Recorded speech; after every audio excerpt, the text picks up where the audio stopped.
Okay, next we will run, as we have already studied, distance time graph for an object in rest when, or you can say, of an object at rest. What we have seen in this, time is taken on the independent axis, displacement is taken on that side. So time, displacement in meter, time in second. We have seen that when the line is parallel to time axis, then it will give the value of the object in the rest.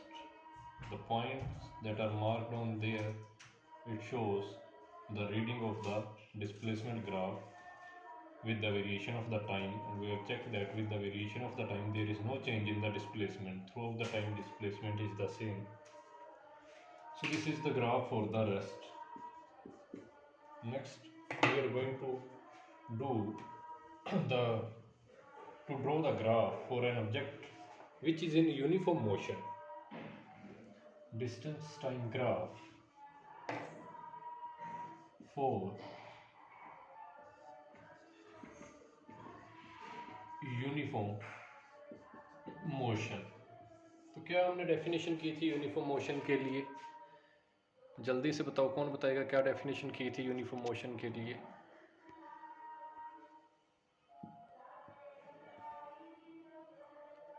किस किस को याद है definition of uniform motion?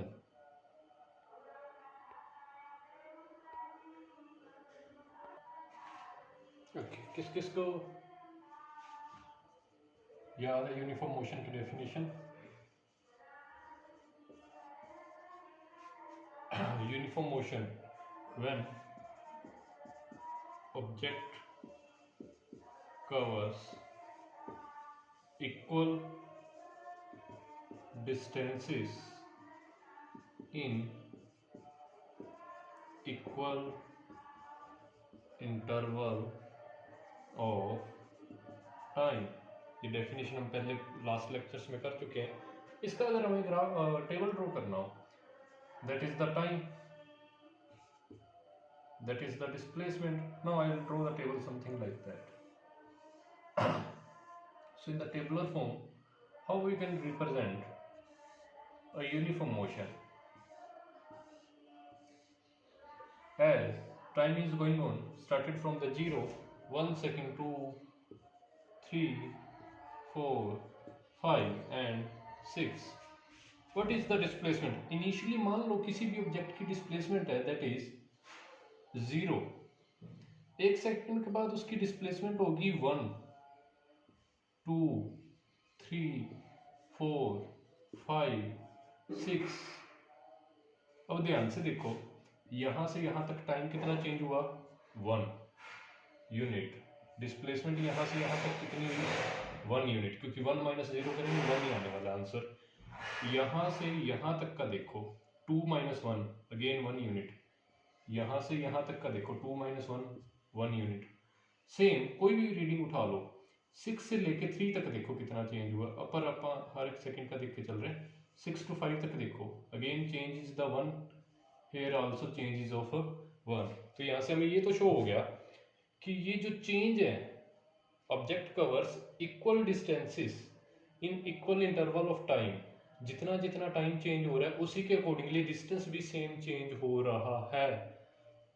तो ये तो था हमारा यूनिफॉर्म मोशन की डेफिनेशन। अब इसी चीज को रिप्रेजेंट कैसे करना है? ग्राफ्स में रिप्रेजेंट करना है। तो ग्राफ में रिप्रेजेंट कैसे करेंगे?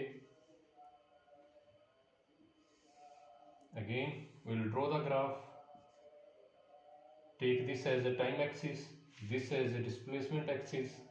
अब रीडिंग्स देखो 0 से 6 तक है, तो origin will be 0, 1, 2, 3, 4, 5, 6, 1, 2, 3, 4, 5, 6। This is our time axis. मैंने थोड़ा सा इसको हाईलाइट करके बीच में छोड़ दिया।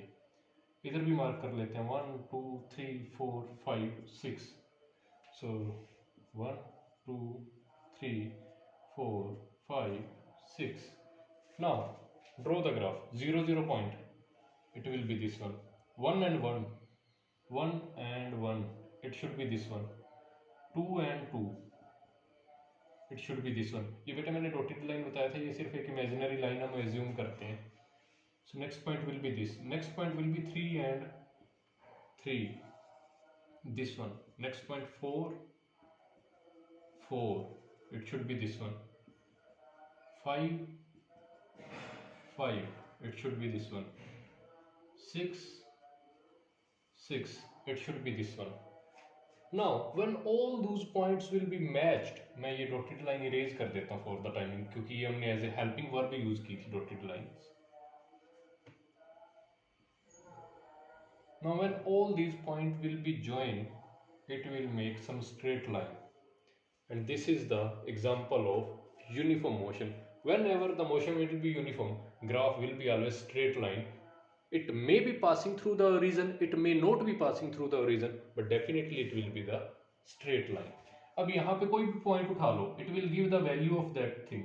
अगर मैं इस पॉइंट को देखता हूँ तो इसके नीचे क्या आ रहा है 4, इधर क्या आ रहा है 4, तो ये पॉइंट कौन सा है 4 4, मीन्स x वाला कोऑर्डिनेट भी 4 है और y वाला कोऑर्डिनेट भी 4 है. x पे कौन है टाइम, इसका मतलब टाइम भी 4 है और डिस्प्लेसमेंट भी 4 यूनिट्स है ओरिजिन से.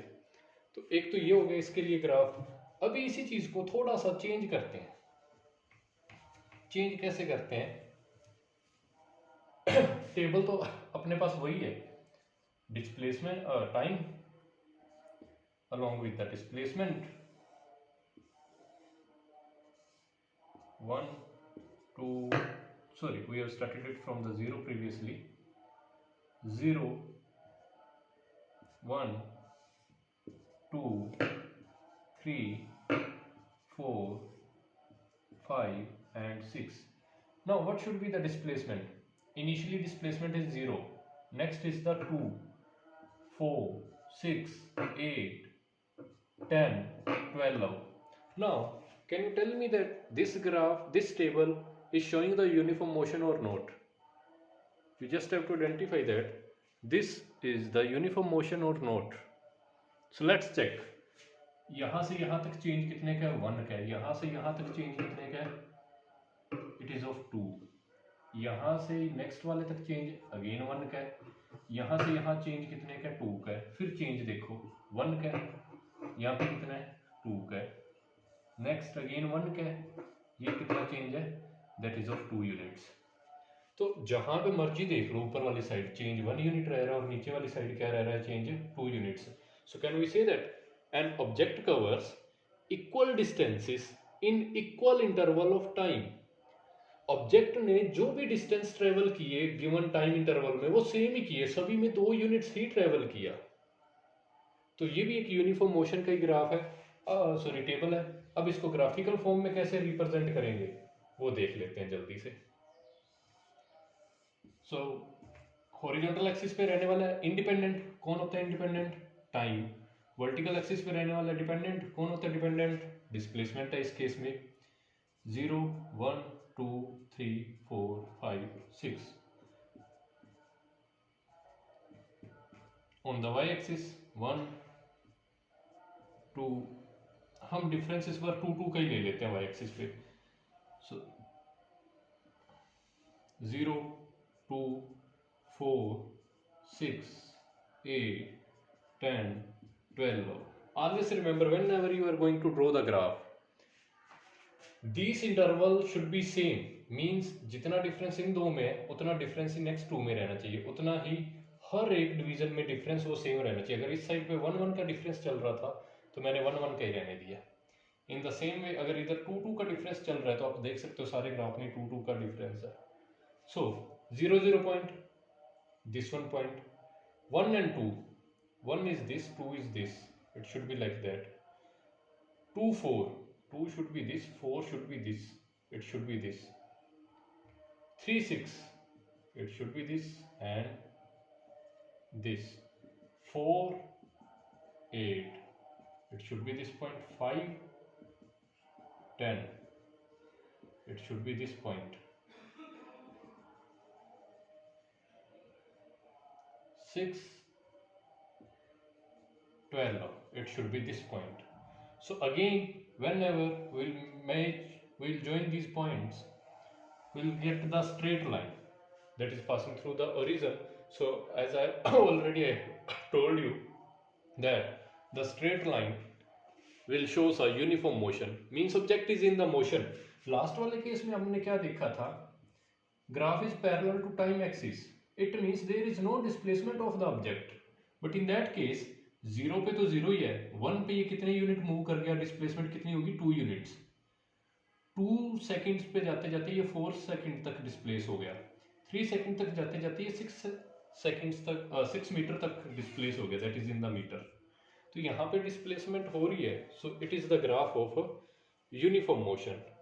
अब इसमें एक नई चीज आज सीखने वाली है, और नई चीज क्या है, इसी ग्राफ के थ्रू हम सीखते हैं.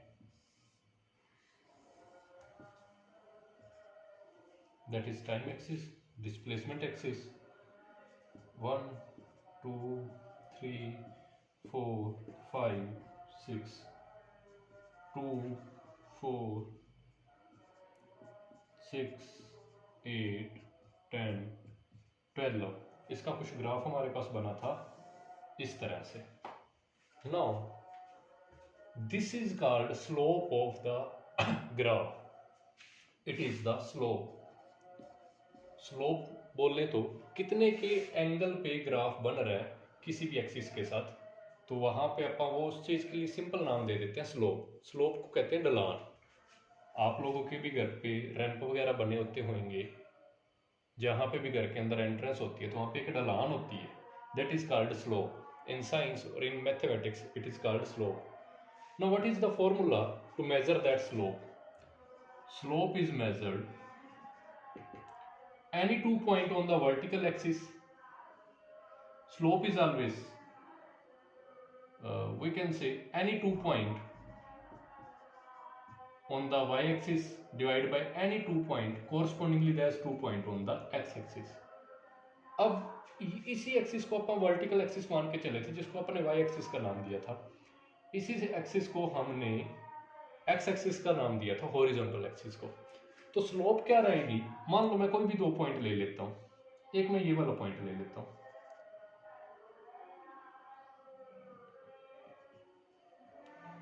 और एक पॉइंट मैं ले लेता हूं ये वाला. मैं इरेज करता हूं ये थोड़ा सा एक बार.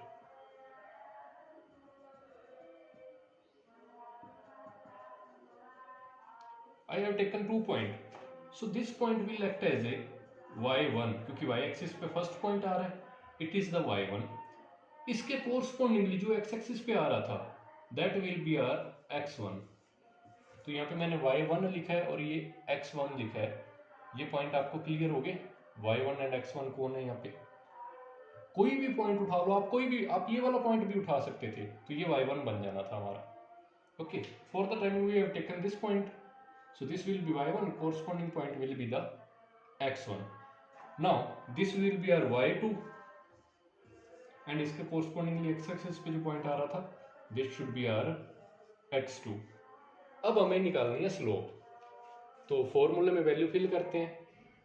y2 माइनस y1, y2 कितना है 8 है, y1 कितना है 4 है, divide by x2 that is कितना है 4 है, x1 कितना है 2 है.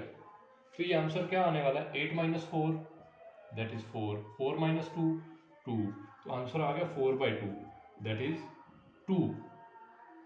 तो ये 2 आ गई स्लोप. अब इसके यूनिट्स क्या रहने वाले हैं, इसके यूनिट्स क्या रहने वाले हैं, ये स्लोप बहुत कुछ बता के जाएगी आज हमें. तो मैं पहले नीचे वाला ये सारा पोर्शन इरेज करता हूँ. यहाँ पे सिंपल सा दोबारा से स्लोप का फॉर्मूला राइट आउट करते हैं. Slope is difference in the y axis that is y2 minus y1 divide by difference in the x axis that is x2 minus x1. अब ध्यान से देखो, ये x एक्सिस अपन ने किसको बोल रखा है टाइम को, एक्स एक्सिस किसको बोल रखा था, टाइम को। सो इसी फॉर्मूले को मैं मॉडिफाई करने जा रहा हूँ। Can I say that this is t2, this is t1,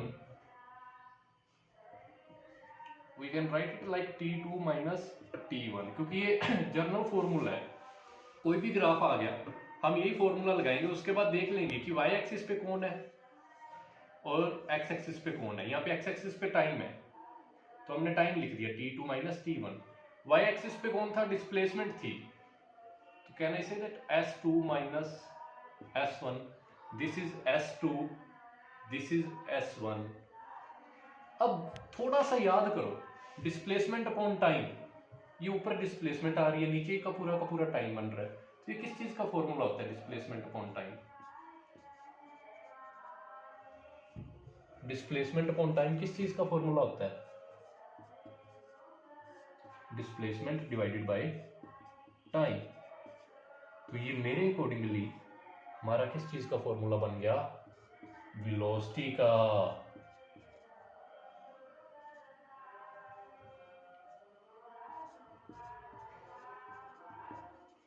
तो ये हमारा किस चीज का फॉर्मूला बन गया, वेलोसिटी का। अब ये स्लोप किस चीज को डिनोट कर रही है, वेलोसिटी को। मतलब कि जो भी ये हमारे पास स्लोप आई, ये हमें किसकी वैल्यू दे रही है, वेलोसिटी की। जो ये 2 यूनिट्स आंसर आया, ये क्या आया था, 2 यूनिट्स, ये वेलोसिटी आ गई हमारी इस ग्राफ की। इस ग्राफ से हम वेलोसिटी निकाल सकते हैं किसी भी पॉइंट पे जाके। तो यूनिट्स क्या रहने वाले हैं, ऊपर डिस्प्लेसमेंट के यूनिट मीटर, नीचे टाइम के यूनिट सेकंड, तो 2 मीटर पर सेकंड वेलोसिटी आ गई। तो अगर पेपर में क्वेश्चन आ जाता है यूनिफॉर्म मोशन के ग्राफ की स्लोप किस चीज को डिनोट करती है, what is the meaning of slope of the uniform motion graph, speed time graph, so we can say that it's denote the velocity. अब इसके लिए सिंपल मेथड बताता हूँ। एक तो इसका स्लोप का फॉर्मूला याद कर लो सारे जने। स्लोप का फॉर्मूला क्या होता है, तो स्लोप अगर जर्नल निकालनी है अपने कभी भी, not only in the physics, even in the mathematics, तो ऊपर y एक्सिस के कोऑर्डिनेट्स, नीचे x एक्सिस के कोऑर्डिनेट। अब आपको कभी भी किसी भी ग्राफ में कुछ भी याद करने की जरूरत नहीं पड़ेगी। हमने अभी ग्राफ ड्रॉ किया था, किस किस के बीच में था, टाइम एंड डिस्प्लेसमेंट। डिस्प्लेसमेंट को s से डिनोट करते हैं। हमारा ग्राफ आया था कुछ ऐसा, it means it have a slope. अगर स्लोप है तो स्लोप का फॉर्मूला क्या होता है, हमेशा y axis upon x axis. y axis पे कौन है, डिस्प्लेसमेंट, तो ये बन जाएगा स्लोप, क्या बन जाएगा, that is displacement divided by x axis पे कौन आ रहा है, टाइम। तो डिस्प्लेसमेंट अपॉन टाइम किसका होता है, ये अब आपको डेफिनेशन लर्न होनी चाहिए, that is equal to the velocity. तो ये जो स्लोप हमें किसकी वैल्यू दे रही है एक्चुअल में, it is giving us to the value of the velocity. अब आप लोगों के लिए एक टास्क है, ये चीज बेटा पहले तो नोट करके रख लेना अपनी नोटबुक में, जो ऊपर स्पेस दिया होता है नोटबुक में वहां पे ऐसी चीज मेंशन कर लेना, so it will be easy to you to understand the concept of slope. Now there is a homework for you, you have to draw the graph, time, displacement,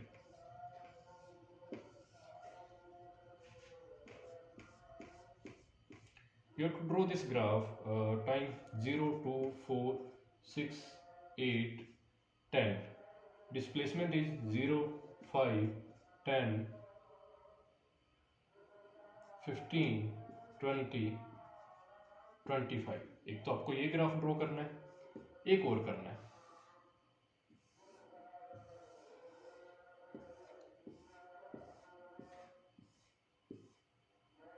zero 1 2 3 4 5